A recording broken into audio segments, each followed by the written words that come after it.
అమ్మా భవానీ లోకాల నేలే ఓంకార రూపమమ్మా, తల్లి నీ మహిమల్ని చూపవమ్మా.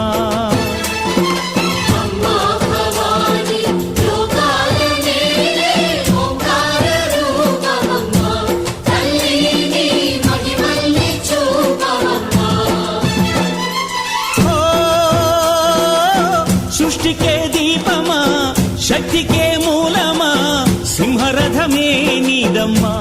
అమ్మ దుర్గమ్మ భక్తులను దీవించుమా.